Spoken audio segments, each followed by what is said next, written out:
And right now we're at one of my favorite places, and that is the Red Key Park, just outside of Saginaw in Thomas Township. And it was June Redkey, who was my English teacher in the 8th grade over 50 years ago, and her brother Theodore was a Pulitzer Prize winning poet, and he's considered a poet's poet by all the other poets, and so he may very well be the greatest American poet of all time. So we have this park in Saginaw, and we are so proud of him and the heritage that we can share with his fame. So right now what we're going to do is we're going to take a run through the park, and I want you to come with me. Thank you.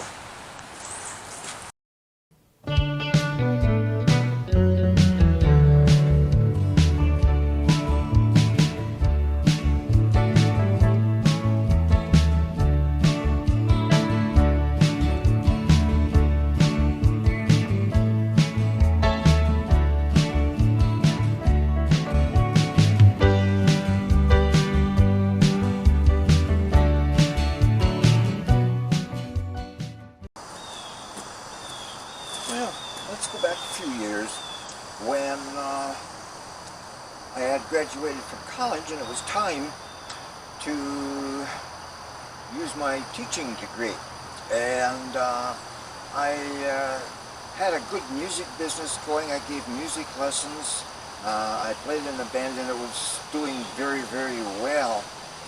And I contemplated a little bit about whether I should even do the teaching job, because it only paid $7,800 a year, which wasn't very much. I was doing much better than that.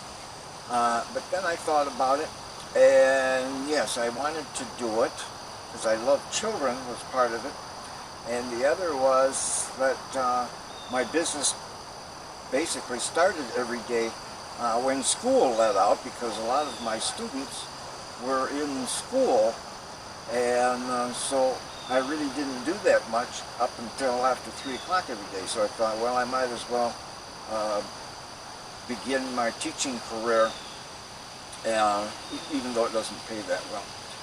So I did that, and I was very happy. It was a wonderful decision that I made. I ended up going into special education, and I enjoyed special education, just wonderful.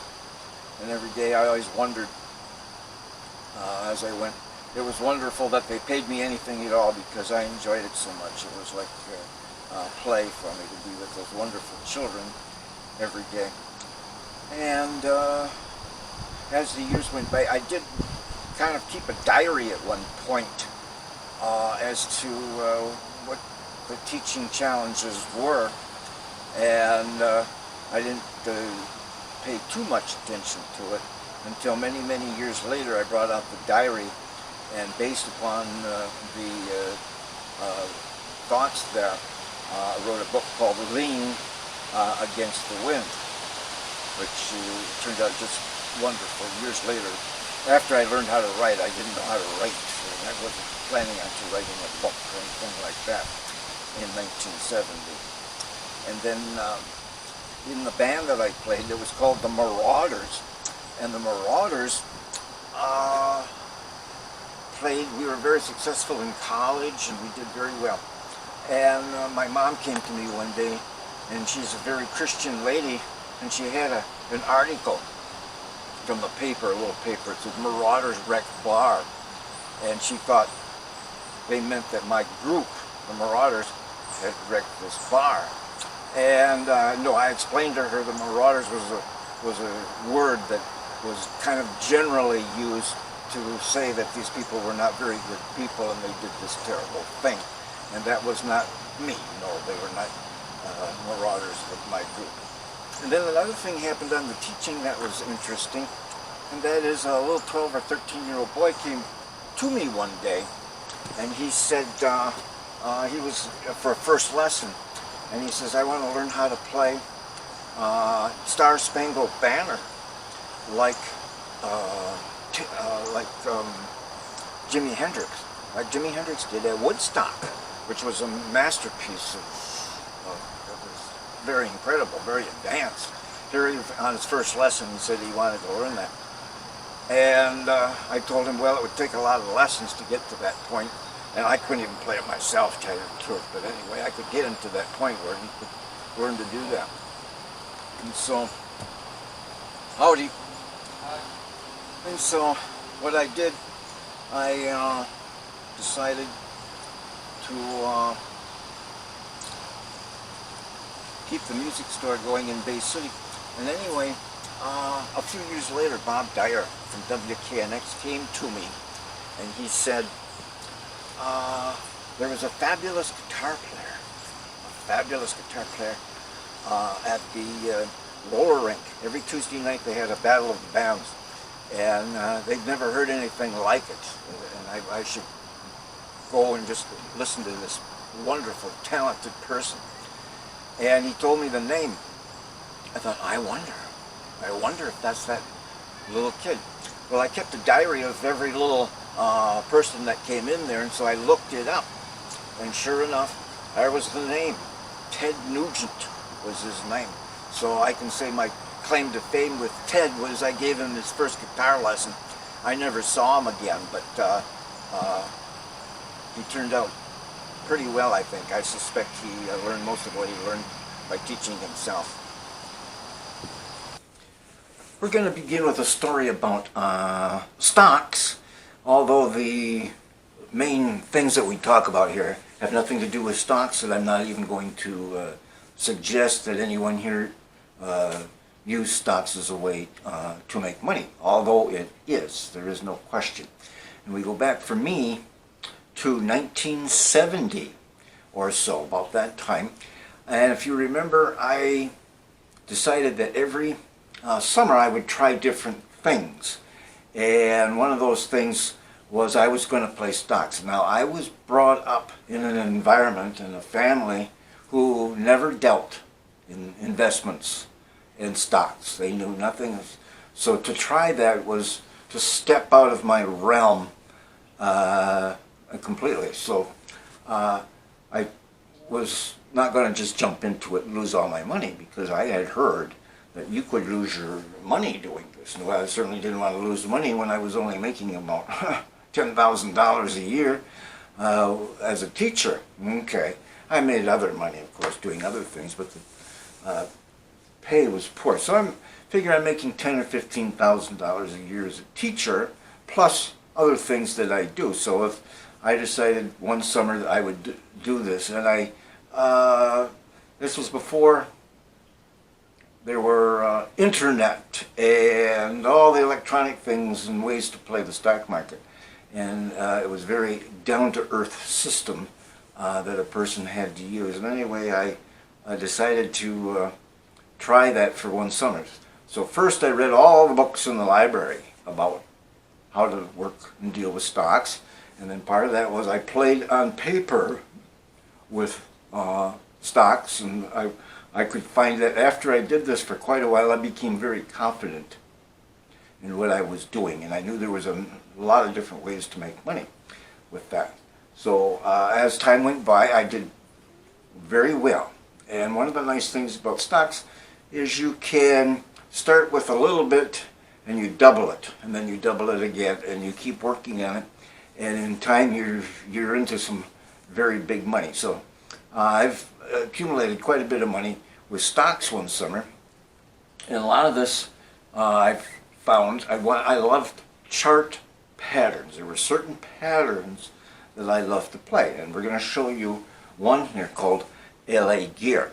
Okay, and this was a big moment for me when I played this. So this is the chart pattern. Now, the reason I liked it was, for the most part, this is a 6-month pattern here that stayed between the channels. And the reasons LA Gear stayed between the channels, it was a very, very strong top 100 recommended stock with excellent financial background. Okay, so that's the reason I liked it. So I chose it. It was very easy to play. But for 6 months it would go down, and I enjoyed that. So for 6 months I made some money there. Now, the one reason I liked it too, another reason, was the daily and the weekly way that it worked, and that was on a weekly scale. It would go up one day, and then it would just move sideways before it moved up the next week, sideways, up, and so it continued that way. And it was the same thing going down. Now, most stocks did not do that. Most stocks did this. They would come up for a day, and then they would drop, drop, drop, drop, and then when they would hit the bottom line here, then they would jump up and do that. But to me, that was risk. That was risk, because they might come down and then just keep right on going down. So that's one reason I liked LA Gear so much. Okay, and it was a shoe stock. They sold shoes. I didn't know much more about it except that I liked patterns, and it was a strong stock. So I played it. So I bought in at $25 in a big way here. Okay, at this point. Now it had hit a height here of around 50. One of the things I had learned, I've never read it anywhere, but I noticed this pattern over and over, and that was any good stock could drop 50% for no reason at all. It needed no reason, it just simply did that. And so I made some money watching it go down, and sure enough, it dropped and turned at 25, and so I start to buy in right here, okay, in a big way. By the time I was about here, I had 10,000 stocks. So for me, a little guy who was a school teacher, this was a pretty big deal. I had big money on the line. Okay, so sure enough, it hit down here. I had been going short. I bought. Now I'm buying, going up. Okay, now let's watch what happens. Sure enough, it starts in the patterns here. Okay, and what we're going to do, we're going to slide over here. Here. Okay, so here we go. Now, sure enough, it went up, up, up, up, up. And finally, there we go. It hit $50, and I had decided that was its peak, because it had done this many times before. And so I sold at 50 3/8. I remember I put in the thing 2 or 3 days before it hit that. It hit that and started to drop. Sure enough, I was happy. I thought, well, that may well be the end of it. I wasn't sure that I should play it short and make money as it drops. And when it broke below the trend line, that was the signal. And so I decided on a Wednesday that I would go short. Okay, and I went short 10,000 stocks. Okay, that's quite a risk, but I was sure of what I was doing. Okay, so it started to drop. Now at this point, let me mention and ask you, you probably have possibly dealt in stocks or know somebody who did, and the question would be, you probably did well. You probably did well, or I'm even doing now with the stock. And on the other hand, if you lost your money a few times, you probably got out of it. So that can happen too. So you have to be very careful. Stocks can do anything at all. So on a Wednesday, I sold short with the idea that it would drop. Now, I thought it would take 6 months for this to happen, because these are 6-month patterns. I would have to wait a half a year. Okay, I'll tell you what happened. On a Friday, I got a phone call at school. I was at school, and I said, Mr. Jay, you're wanted in the teacher's lounge. Your stockbroker is on the phone. Well, I'd never heard that before. I figured, maybe, for example, somebody decided, a big company says, we're going to buy out LA Gear, and then now the stock was trading double. And the result is I lost all my money. So I was very concerned, as you may imagine. Okay, I got to the phone, and the stockbroker said, I was good friends with him. I sat out in his office all the time. He knew, and that's why he called me. He knew I had my money on the line. And he said, LA Gear has stopped trading. They suspended trading.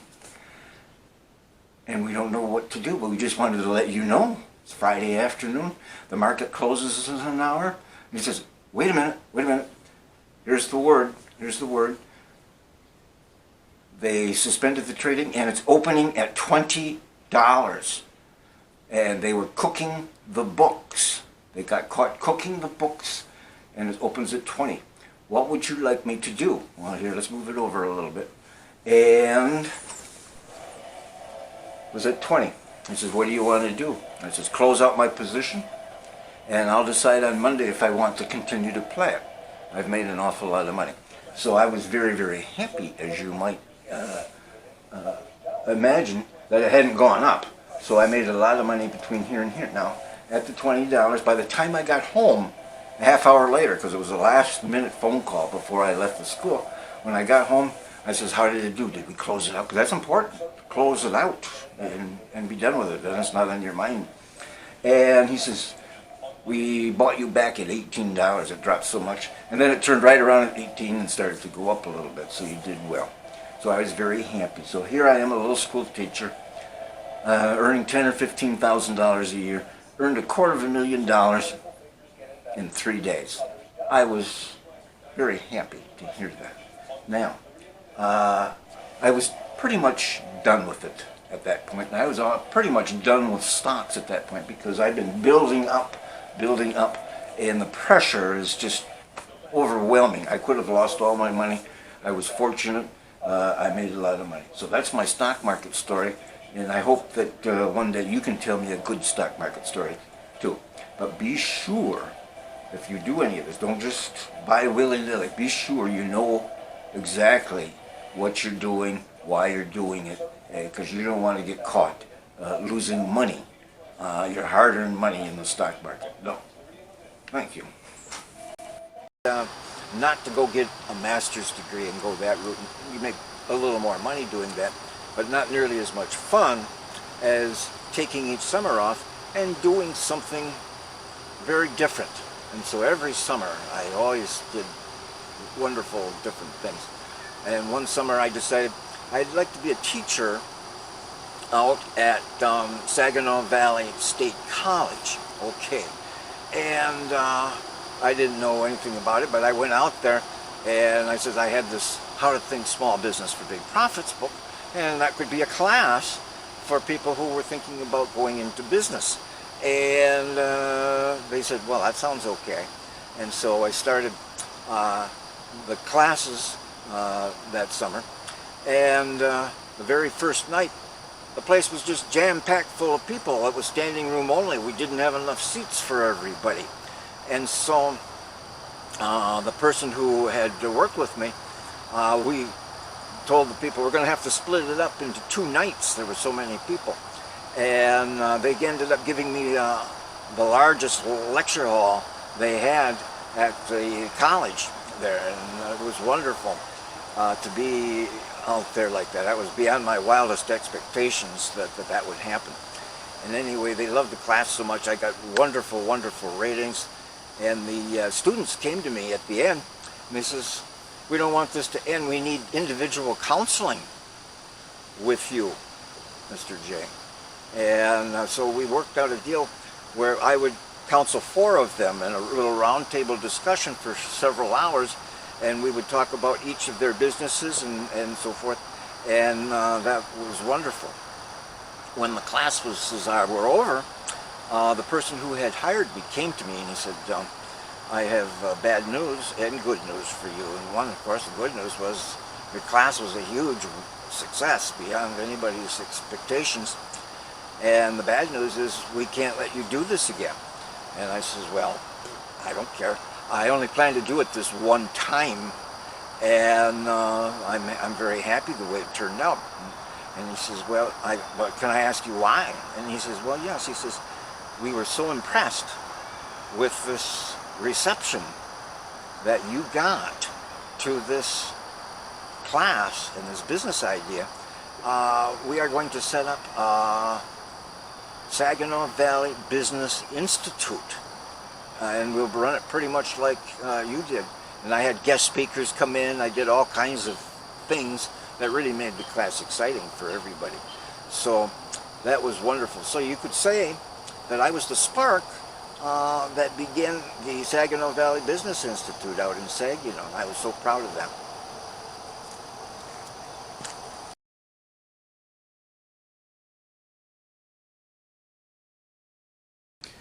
Let's go back to the 60s when the Beatles stormed the scene. I was in college. I was 17 years old at Central Michigan University in Mount Pleasant. I played in a band with 2 guitars, a bass, and a drum, and we were very popular on the campus.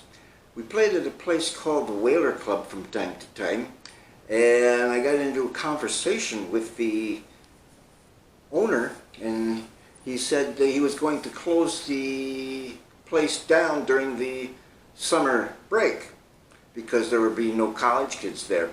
And I thought about that, and I thought, why don't we try to keep it open?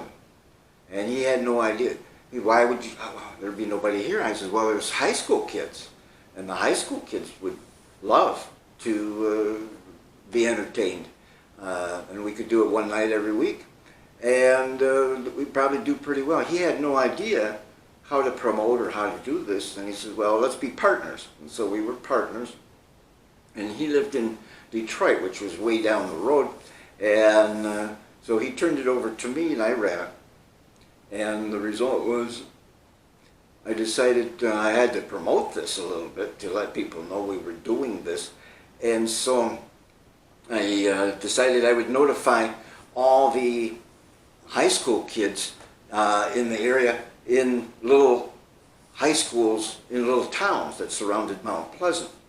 And so I scheduled an appointment with the student council members, which was usually like 5 or 6 people, and they were students, and to discuss with them what we were going to do, then they would know.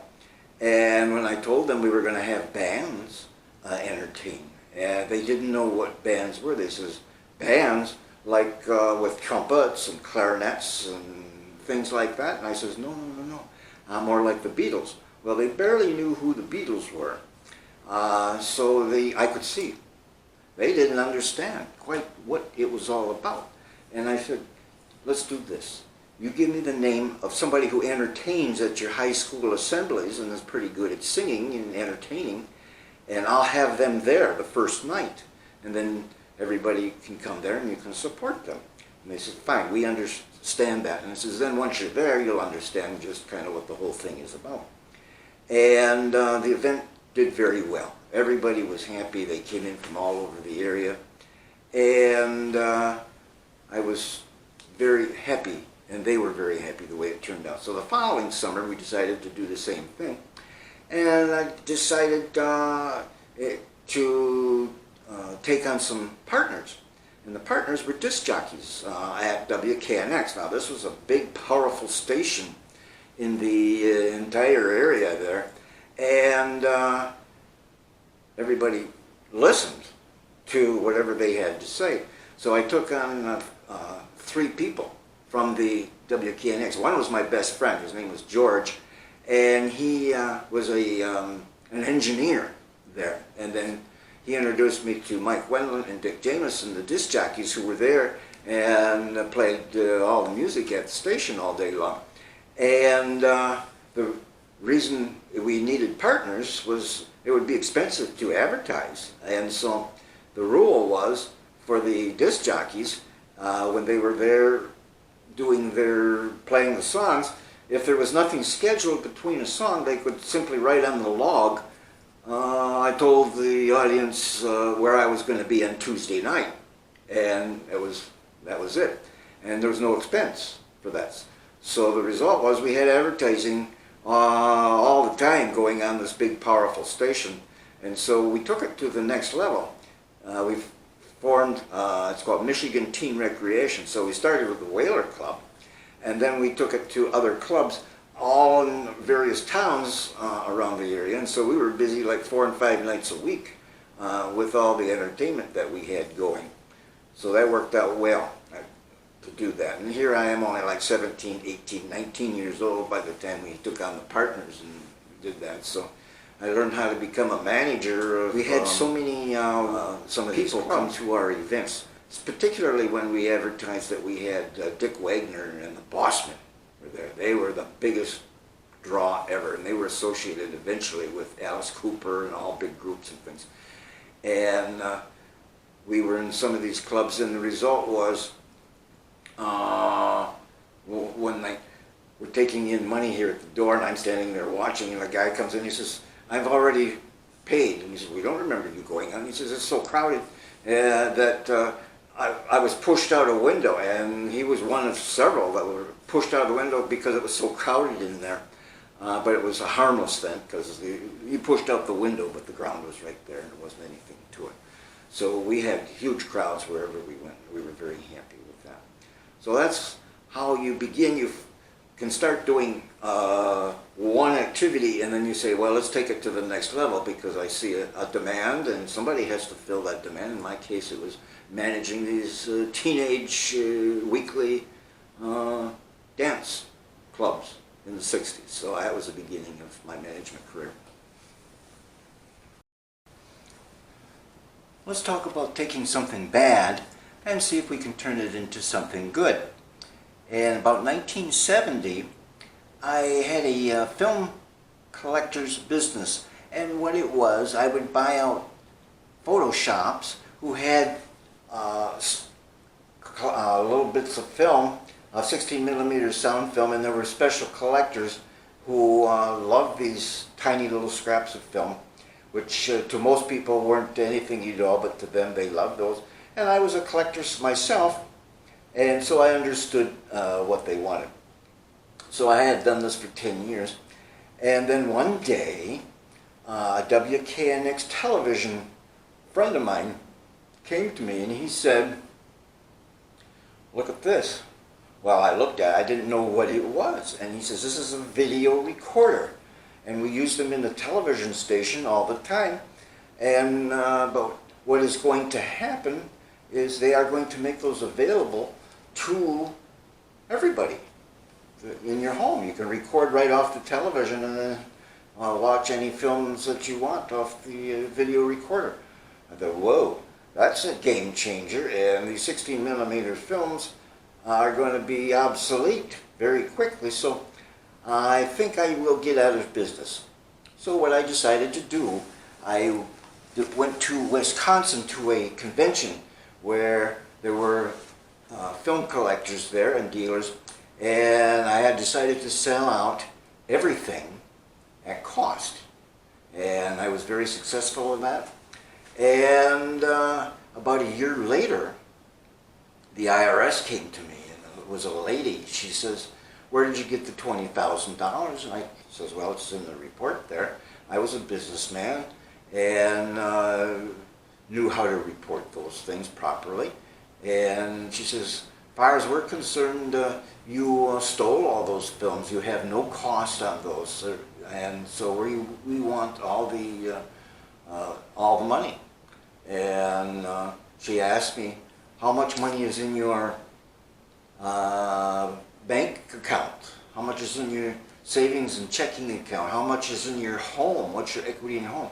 Do you have an IRA account? And how much is in there?" Finally, she got to the final question was, "And sir, how much is in your pocket?" So I reached in my pocket and I pulled out, I had 3 quarters in there. And I said, "Well, 75 cents. And she says, "Well, it looks like you owe us quite a bit of money." And so we set up a meeting with the accountant. And about 2 weeks later, and then the accountant calls me in after he had the meeting, and he says, "I got to tell you what happened." He says, "We had the big stack of papers there. We had everything in good order, as you know, because I prepared it. I knew how to do those things." And the IRS agent was upset and just threw everything on the floor and stomped out of the office. And I had a tax lawyer too, and he was no good. He was no good at all at helping me. So after 2 years of this treatment from the IRS, I thought, well, I don't like this dragging out. I heard that often these run on for 10 years. I thought, I don't need 10 years of this misery, of this big cloud hanging over my head. And so I want to just pay them off. And part of that was I knew I had a good business going. I had good teaching. I had all these different things going, so I was making good money anyway. And so I went down to the office and says, "Well, I'm ready to write the check for that. get that behind us. And he says, well, it was originally only $6,000, but in that you took 2 years to pay it, the interest and the penalties bring it to $20,000 and 75 cents. So I wrote him a check for that, and it was a done deal. I did go into a depression, so I do know from a 3-day depression what that is, and I can tell you I don't ever want to go through that again. But the result of that, when I came out of it, I had done some thinking about this, and I told myself, I don't want this ever to happen to me again.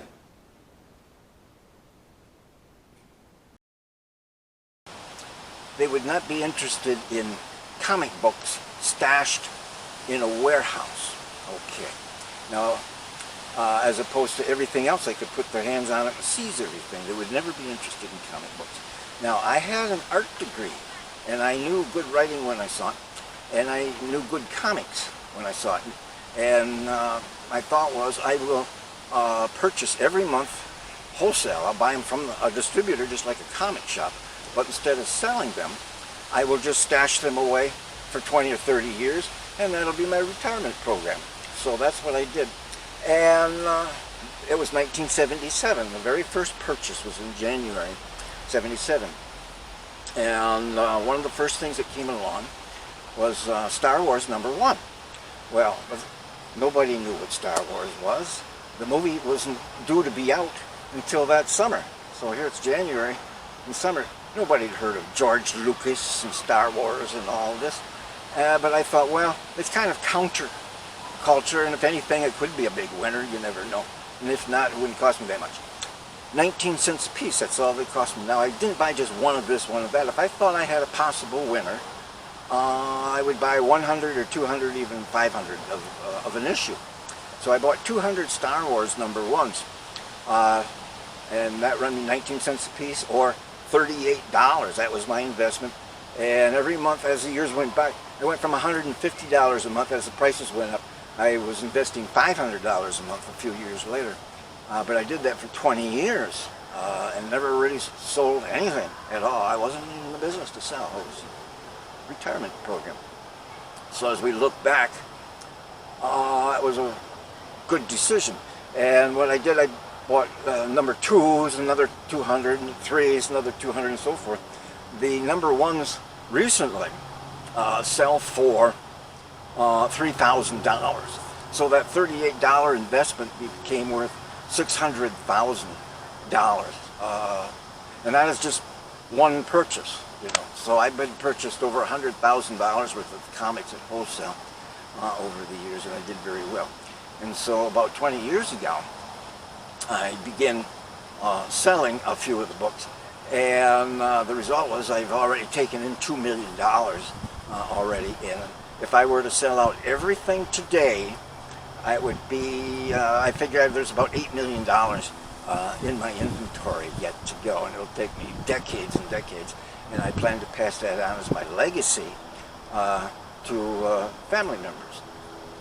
So the point here is, take something bad, don't let it destroy you, and just pick yourself up and figure, what have you learned from this, and what can you do to move on with your life and turn it into something good. And as I look back, if the IRS had never come after me, I never would have done this big investment scheme with the comic books and art. Also, there were art. I knew who all the artists were and who all the best writers were. I could spot them, and that's what happened years later. Those were the artists they wanted to buy and the stories they wanted to buy. So you take something bad, turn it into something good, move on with your life, and just don't cry about bad things happening to you, because bad things are going to happen to all of us. So always just simply ask yourself, why did this happen? I'm not going to let it happen again. My wife loved to bake fancy cakes, and she told me one day, she says, I can't get the supplies anywhere. I went down to the place down the street, bakery, where it's the only place that handles supplies, and it's not enough. And these fancy cakes were like wedding cakes. They sold for several $100s. They were very fancy.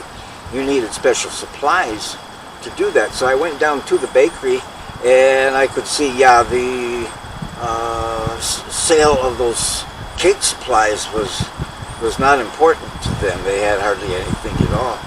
So I says, here's what we'll do. We'll set up a shelf in a closet, is what we did, and for you, and we'll order directly from the company, so you won't have to pay wholesale or pay retail. You can buy wholesale as a dealer would. And then she had friends who were interested in doing the same thing she did, and they can buy the supplies from you, and the result is we won't make a lot of money, but it's at least a way we can get the supplies, and you'll make good money selling the cakes. And so we did that, and after a while we had a knock at the door, and it was a city inspector, and he says, we got a complaint that you're selling cake supplies out of your home. He says, yes, we'll close it down. We understand, but we shouldn't do that.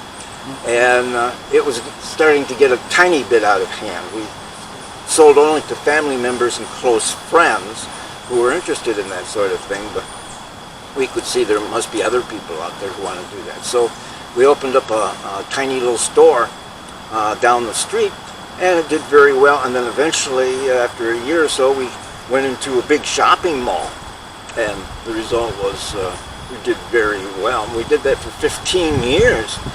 Now, my wife, wonderful, wonderful lady, wonderful person, as you would imagine. I met her in high school, and she was so shy in the civics class that we had. When it came time to give an oral report, she had made a deal with the instructor, no, I will turn in a written thing because I don't want to stand up in front of the class and give a report. And so she was very shy at that point. When it came time to give cake lessons, we decided to give cake lessons to people, and they would buy the supplies. And she had her sister there with her, and she was shy, but as time went by, what it was, the sister would need her expertise and so forth there, and then very quickly that shyness of speaking to people was gone, and in the end she became the most wonderful leader of the entire family. Everybody depended upon her for all kinds of family relation things, so that's what happened. So that's how we got started in the cake supply business. And then the brides would come in, and they would want to buy a cake top. Okay, and then they would ask, where do we get the bridal dresses? And where do we get the different dresses and things? And for a while, we sent them down the street to the nearest store.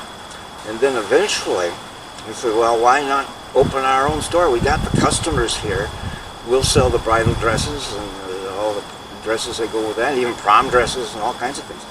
And so we got the unit next door when it became empty, so now we doubled our operation. We had 2 operations, and we called it Bridal Suite, S-W-E-E-T. And both those businesses became a big success. Now, one of the things that we mentioned in Born to be Rich is follow the money, follow the profits, and see where it takes you. And so what would happen, we had an aunt would come in, and she says, why don't you handle candy too, chocolate candies? It could be a big thing for you. Well, we dismissed that for about a year or two, and we thought, well, we can try it.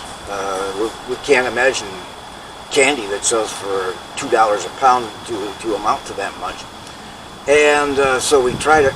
And so what we did is we bought advertising on television that says, come in for our candy lesson for Easter and for Christmas. Those were the 2 big chocolate seasons.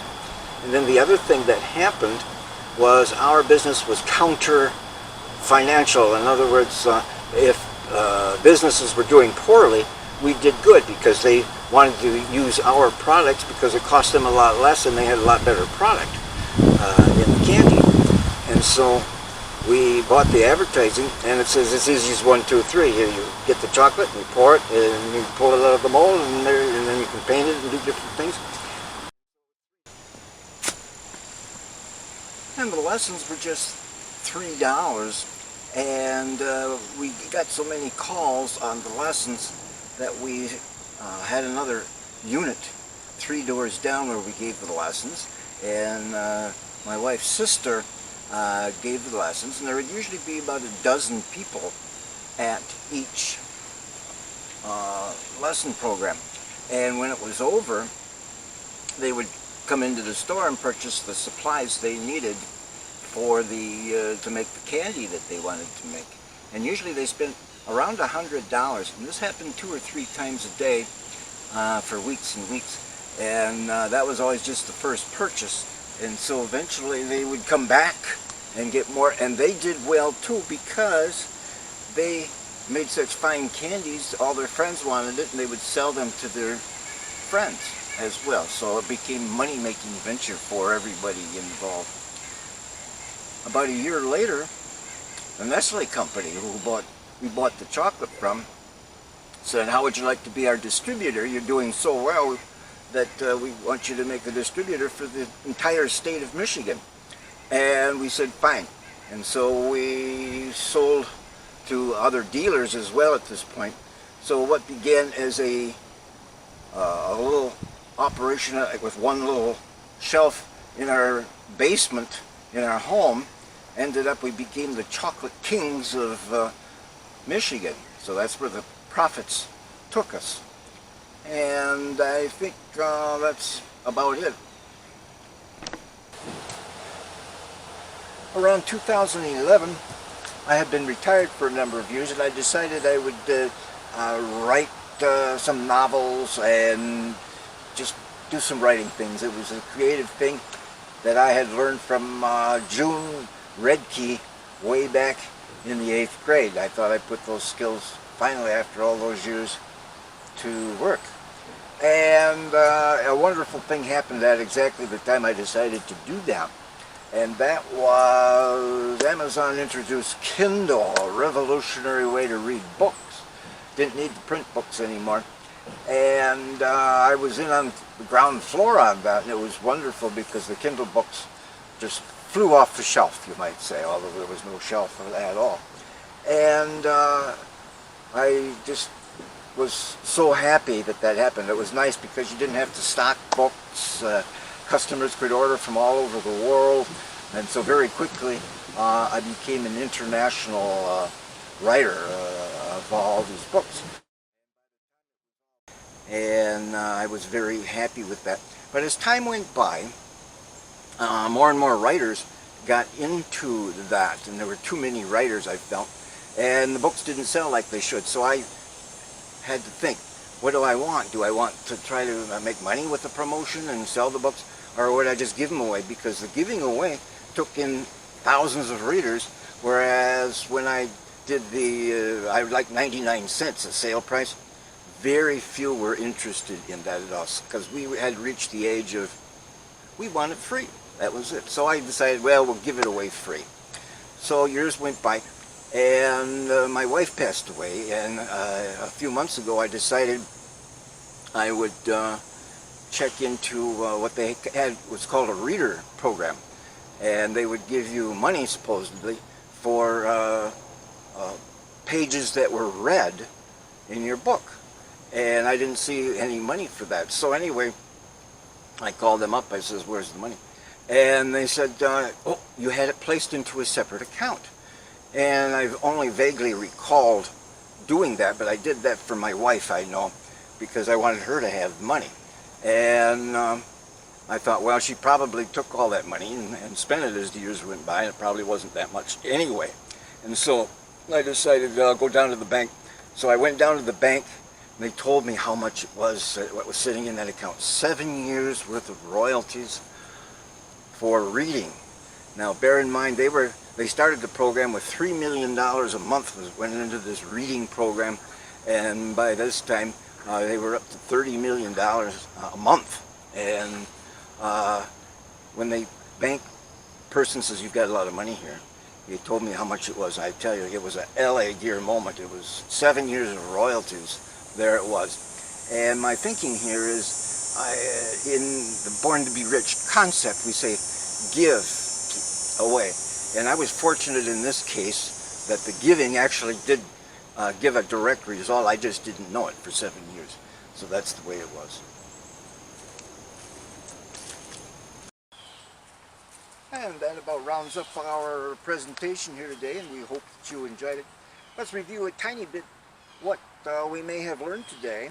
And one would be, don't let a setback keep you from moving forward with your life. And for me, it was the IRS experience that was just a terrible thing to happen, but in the end it turned out to be a gold mine because I turned it around, and I know you can do the same thing. Another one you will notice as we discuss all the things that I've done, that you must find passion in what you do. And if you find passion, work with things that excite you, find profits that are there, just waiting for you to discover them, that you will do well. And I found this in my art and my music and my writing and all of those things. In the end, the return on all of those activities was wonderful. And decide early what path you want to take. For me, it was saying no to many of the paths that were offered to me. When I wrote Born to be Rich, for example, there were many offers to hop on a plane and go off into strange cities and entertain people with my Born to be Rich book. And I decided no, I didn't like hotel rooms and airplane terminals. That was no way to live a life, because my path was very clear. I wanted to have a roots and be in my own town, running my successful endeavors or whatever it was I did.